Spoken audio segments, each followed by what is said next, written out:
প্ৰচণ্ড গ্ৰীষ্মপ্ৰবাহ অব্যাহত থকা হেতু ছাত্ৰ ছাত্ৰীৰ স্বাস্থ্যৰ প্ৰতি লক্ষ্য ৰাখি নগাঁও জিলাৰ উপায়ুক্ত শ্ৰী নৰেন্দ্ৰ কুমাৰ চাহদেৱৰ নিৰ্দেশমৰ্মে তাৎক্ষণিকভাৱে বলবৎ হোৱাকৈ নগাঁও জিলাৰ বিদ্যালয়সমূহৰ পাঠদান পুৱা 8 বজাৰ পৰা আৰম্ভ কৰাৰ নিৰ্দেশ জাৰি কৰিছে।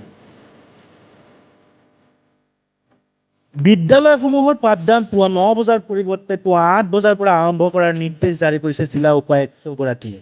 লৈ আহিছে বিগ ব্ৰেকিং নিউজ। বিদ্যালয়সমূহৰ পাঠদান পুৱা 9 বজাৰ পৰিৱৰ্তে পুৱা 8 বজাৰ পৰা বিদ্যালয় খোলাৰ নিৰ্দেশ জাৰি কৰিছে নগাঁও জিলা উপায়ুক্তগৰাকীয়ে।